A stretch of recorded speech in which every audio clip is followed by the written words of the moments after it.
everyone, and welcome. You're listening to DTSE Talks, the place to be to learn more and explore the life in Magenta. I'm your host, Umayma Buswab, and today we talk about emotional intelligence. Therefore, I invited Leonardo Borrelli from T-Systems and Matthew Strauss from ARGO Performance and Development to shed a light on the topic. So stick around.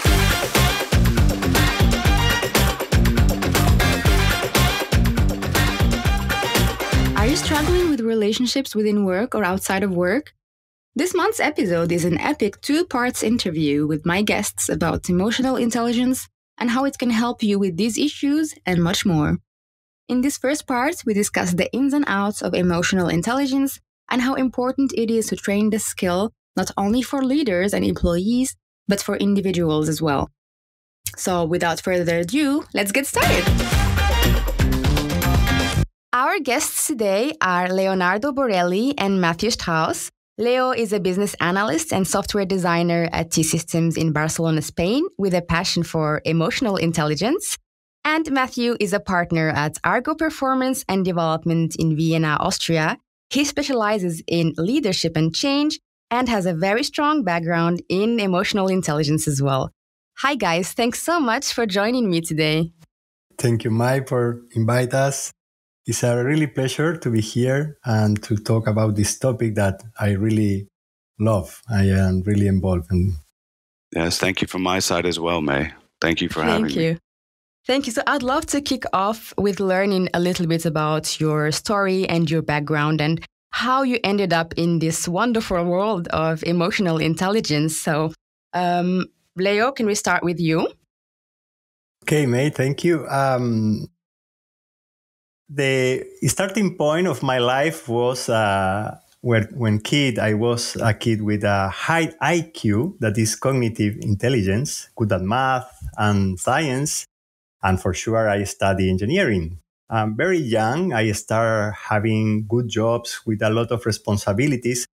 But before my 30s, I was totally burned out by stress. And at this moment, I think that the problem was my country, Argentina.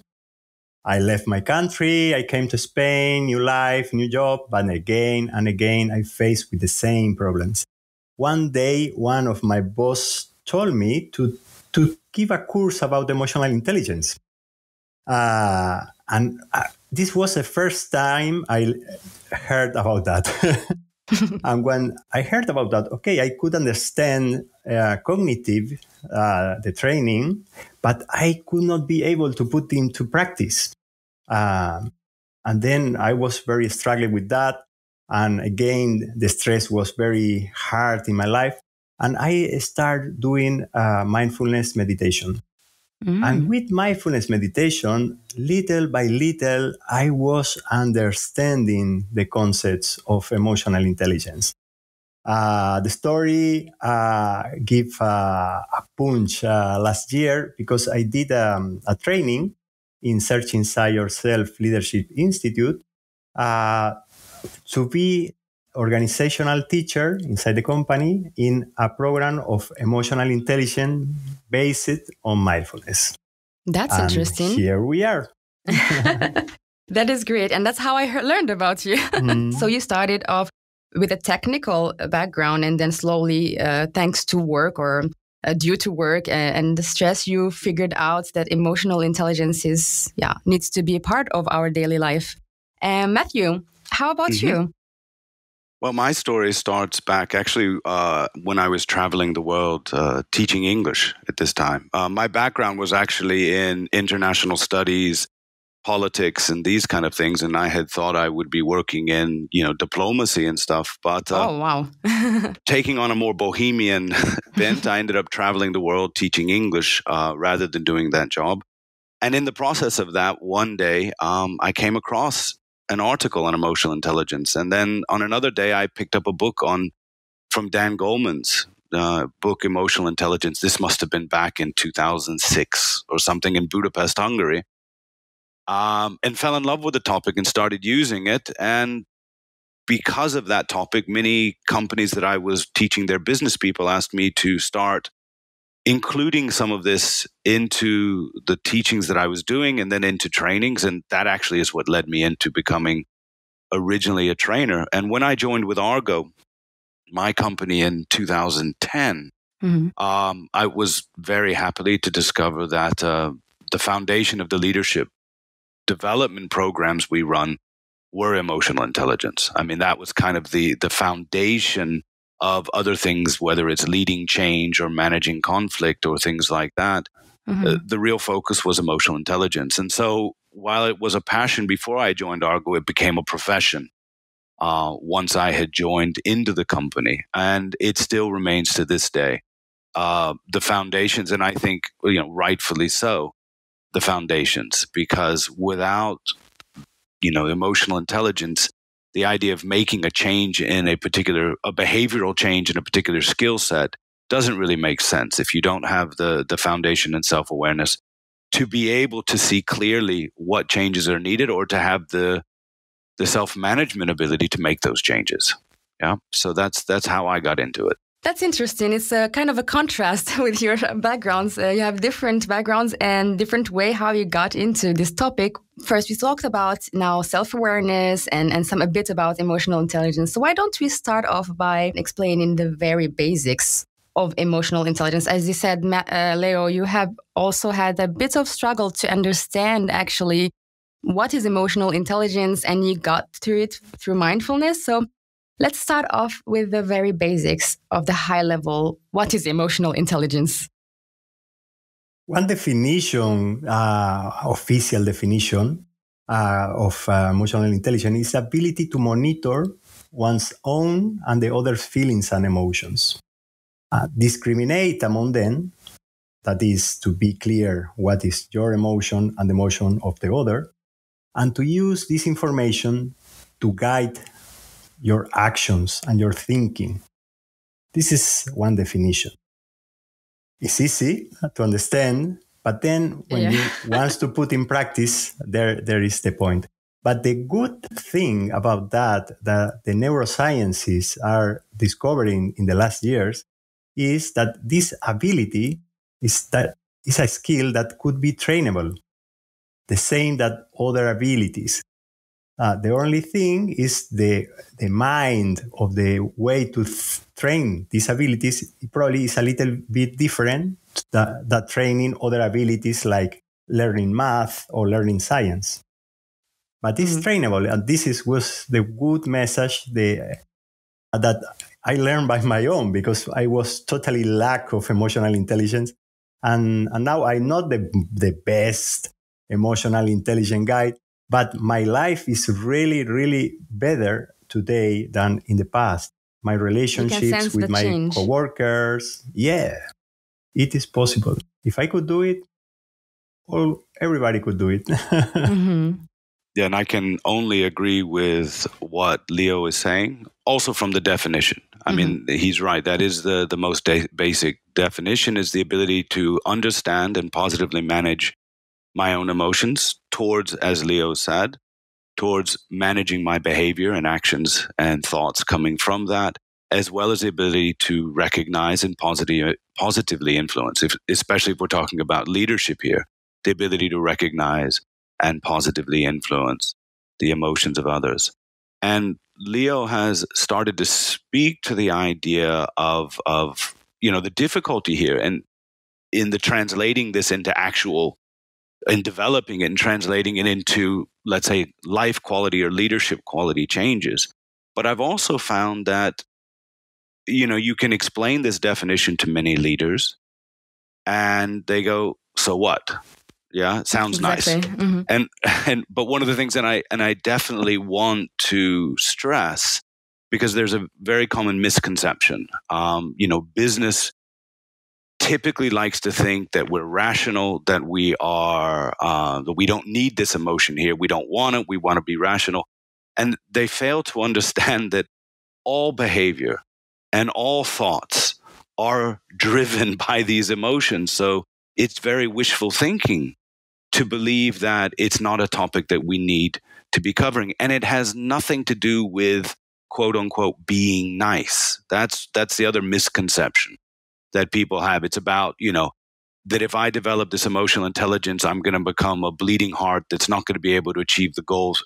No, what we're talking about here is this. It's almost the skill with which we do things because of a different sort of intelligence that gives us a whole range of possibilities that we don't get purely from academic or IQ intelligence. And again, I would like to reinforce that you need to understand that all the behaviors you see out there, all of the decisions you see being made, they're all driven by emotion. So if you don't have that insight, then you're fundamentally blind to why you do or why other people do what they do.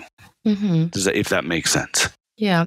No, yes, I could confirm by my own story that because I was very, very good student and I had a very good score in the university. And then I had a lot of problems combines other people to my technical points. But I think, how can I not convince them? Because I was using the rational thinking only at this time. And in the relationships, there are in the background an emotional connection. And that is the most important, to connect and to work together, to collaborate. And this is the base of emotional intelligence. Right, because we're humans after all. We're not working as robots, whether we like it or not. You cannot separate our emotions from our physical being. It comes together, right? Mm-hmm. Absolutely. So yeah, it makes only sense that we explain to leaders the importance of the emotional intelligence. So you kind of explained a little bit now why it's important, because basically we are humans and you cannot separate that. What are other reasons to tell leaders and organizations today, is to explain to them that really the importance of emotional intelligence and why it makes sense to really keep it in mind and train your employees also on the topic? For well, sure. If I could start with this one, yeah, I think exactly that's what I say.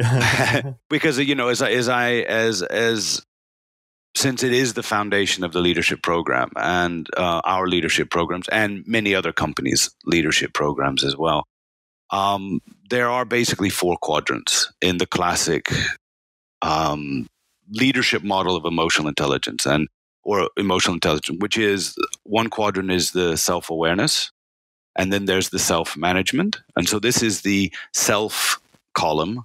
And then you have social awareness and relationship management, okay?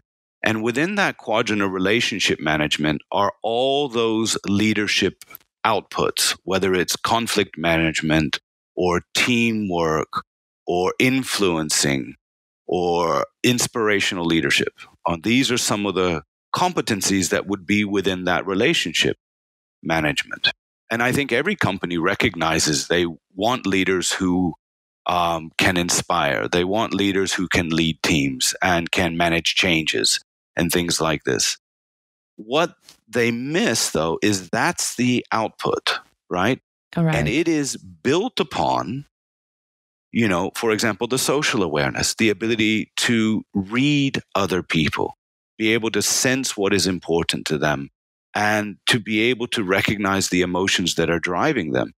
If I want to influence you or inspire you, I'm going to have very little chance to do that if I can't understand you, right? I'm just guessing and hitting buttons randomly and hoping it works. On the other column is this self-management one. If I'm going to manage a conflict with you, for example, a critical leadership skill, when you're leading change, there's going to be conflict generating. You're going to have to manage that. For me to be able to manage a conflict with you, it's obviously a prerequisite that I can manage, for example, negative emotions like anger, stress, fear, frustration. If I can't positively manage my own emotion, how am I going to effectively negotiate with you? And those two, the self-management and the social awareness, are both dependent on that first quadrant, which is the self-awareness. Because if I don't recognize what emotion I'm experiencing, or if I mislabel it, then I will choose the wrong strategy for managing that emotion. So if I don't recognize that I'm experiencing anger, and yet I am being driven by it, there's little chance that I'm going to effectively negotiate with you, or lead you, or coach you, or choose the right leadership approach in any given situation.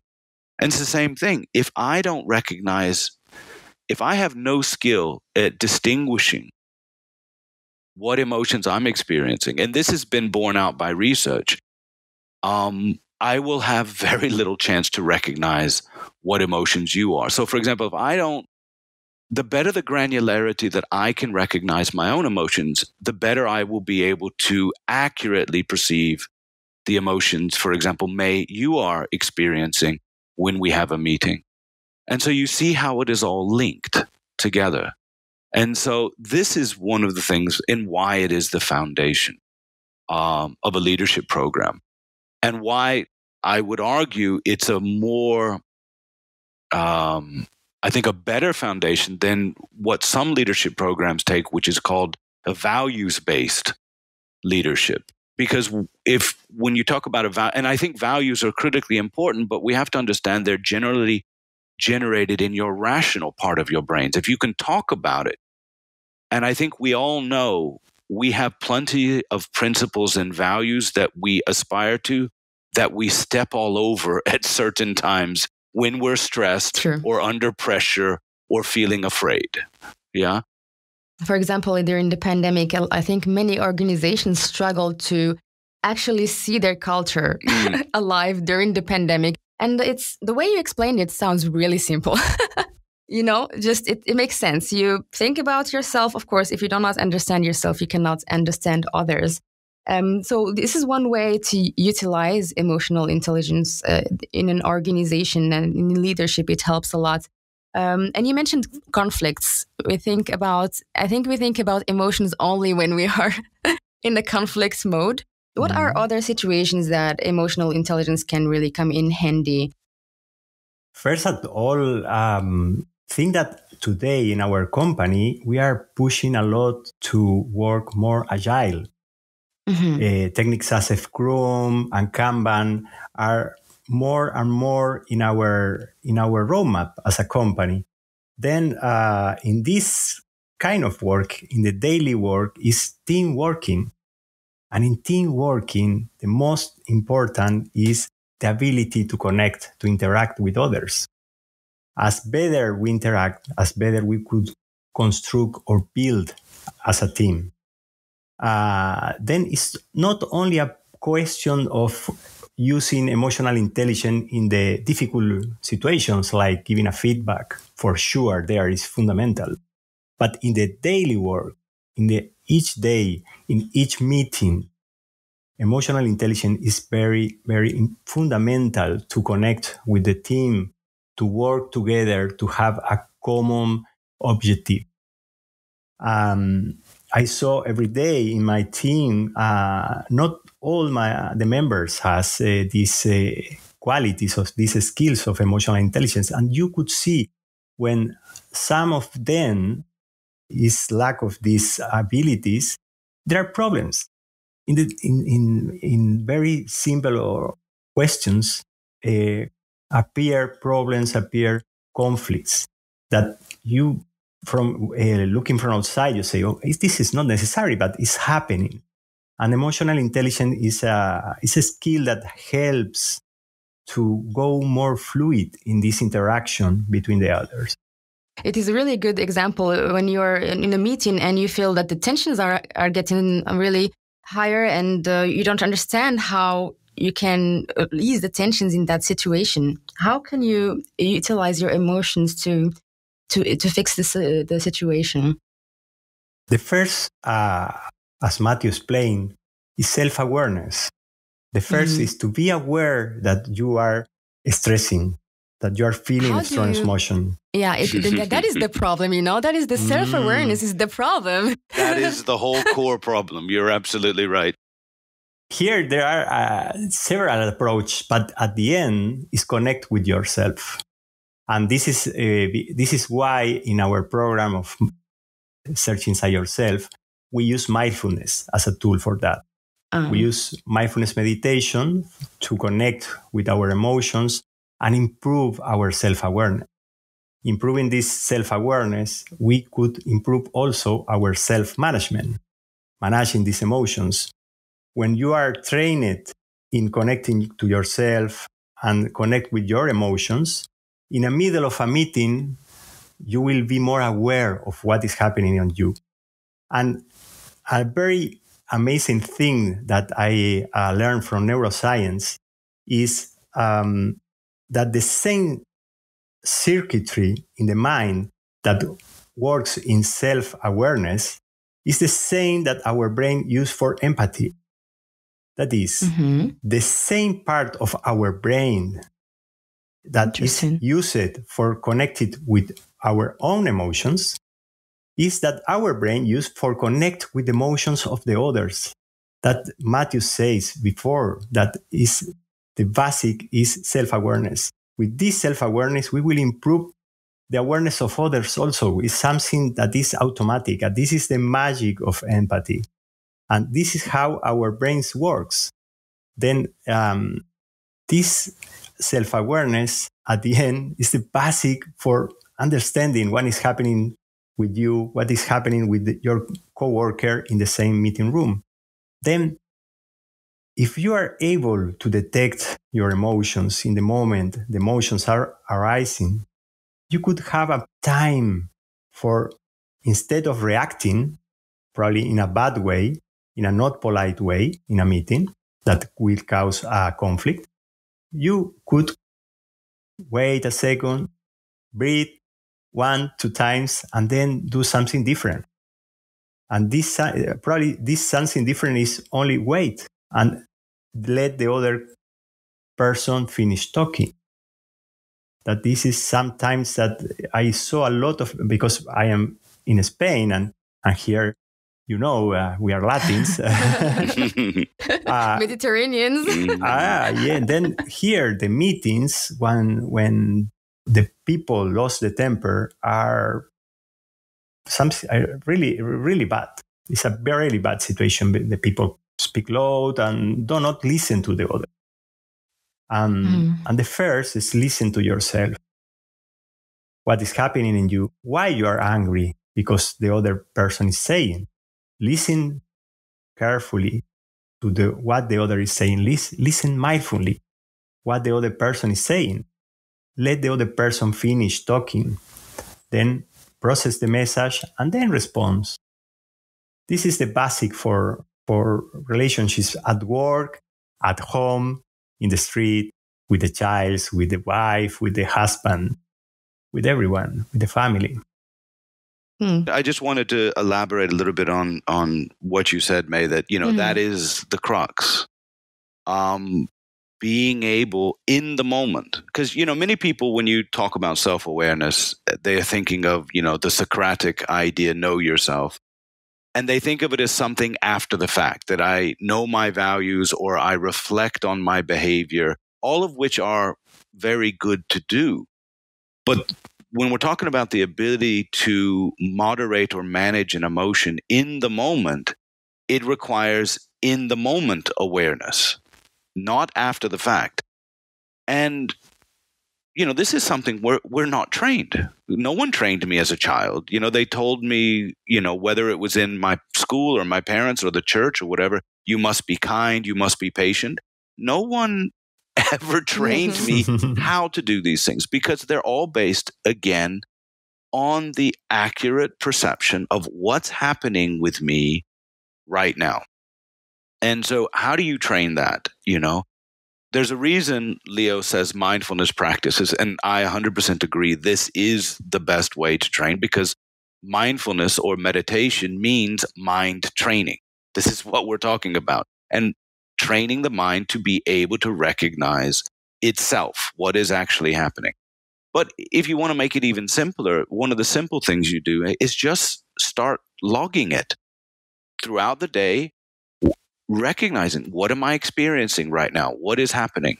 And what you'll find is the way you recognize an emotion is through the combination of the emotion itself or the feeling, the tone of it, what's happening in your body, because that's actually where you sense it. And with some training, the ability to recognize your thoughts, okay? Because it's a combination of all three of those things. But to start is just get in the habit of saying, okay, what am I experiencing right now? What is this emotion? And surprisingly, some people have a very narrow understanding. They only know I'm feeling okay or I'm feeling badly.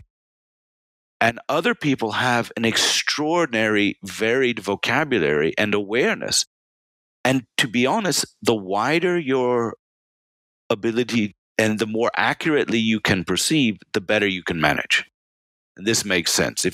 It's almost like, the more focused your awareness is, the ability to manage it. So just start saying, paying attention to this. What am I experiencing?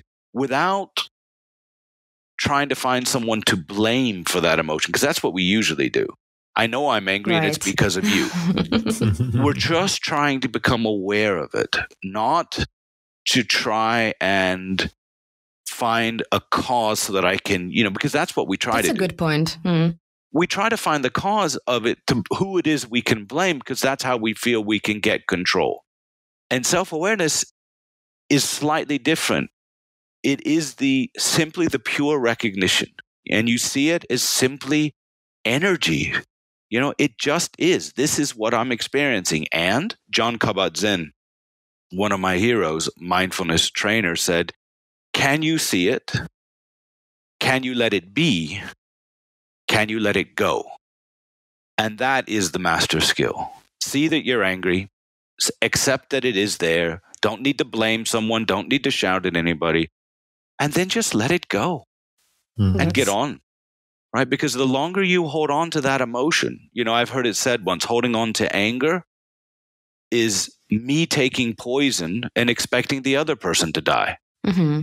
Do you know what I mean? Because I'm just poisoning myself with this emotion, Fully agree. Mm-hmm. Exactly. Yeah. You're the only one who is who has the full range of emotions there, and maybe other people don't even understand your anger, so they're not affected. And at the end of the day, you are the one who's most affected by that, right? Absolutely. And I like how you mentioned listening, but not just listening, active listening to your body and active listening, as you said, Leo, to other people. And we tend to forget that. We tend to just want to give an answer and be on our defense. And is there also this fact to accept that we're not perfect? Does that really also help us in self-awareness? I could say you here when we are talking about self-awareness, and the same happen when we are talking about empathy or awareness of the other. Probably all the things that we will discover, the things that we will see, are not nice, not always. And then here the magic condiment is compassion. Compassion means to look at yourself with the eyes of a very best friend, and not to something that want to kick you because you are wrong or you are doing something wrong. And the same when you see the same in the other.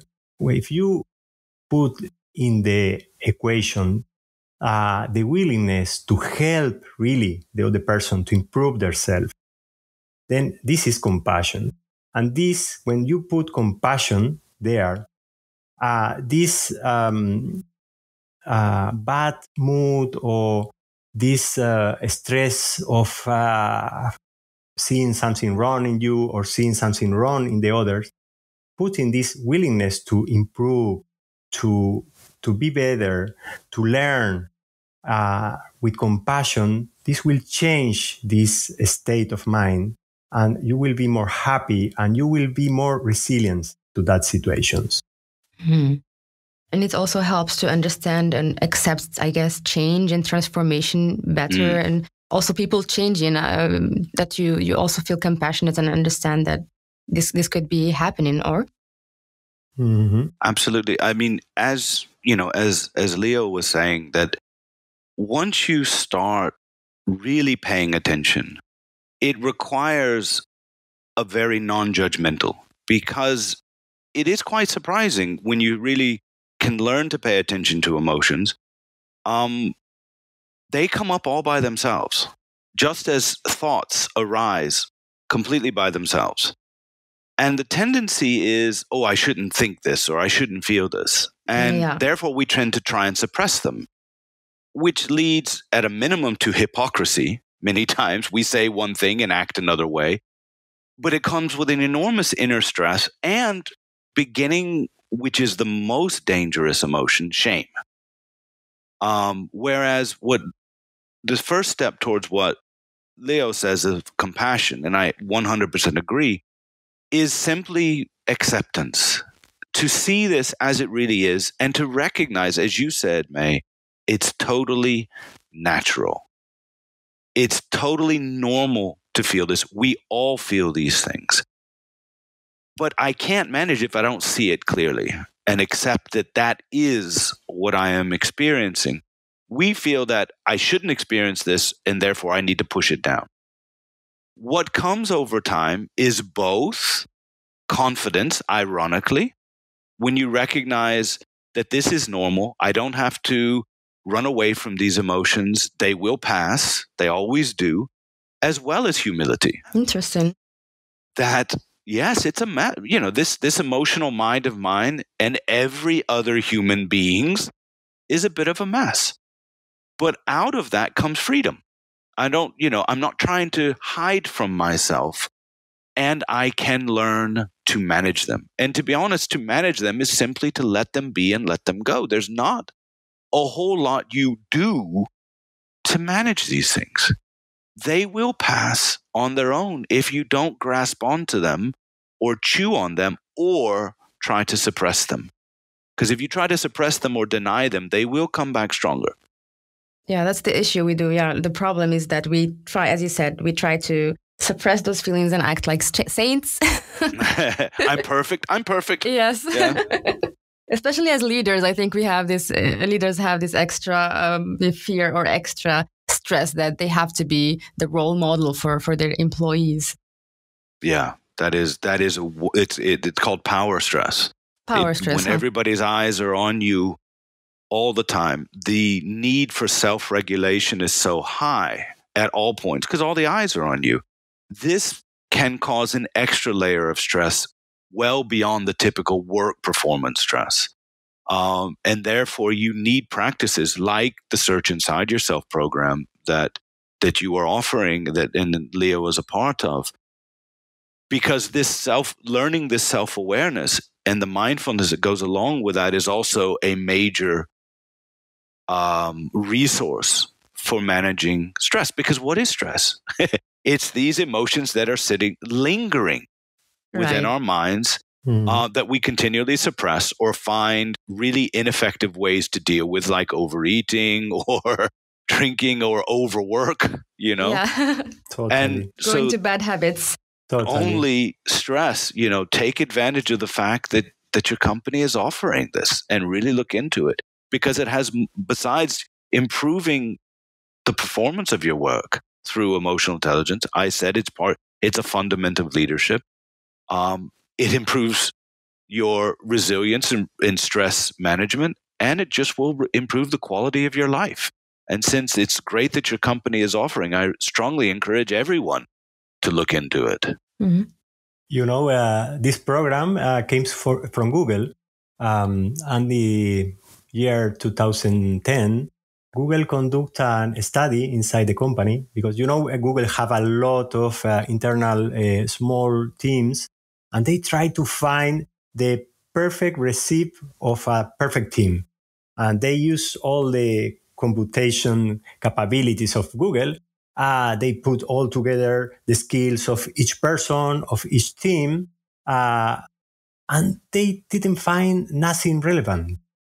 Then they rethink again the question, what we are looking for. And finally, they found that the most important for a team to success is the non-written rules, that is the norms, that is, it's not important the skills of the people, the mix of skills, is how the team works. And the most important, the top one in their discovery was psychological safety. And this psychological safety is fully connected to the emotional intelligence.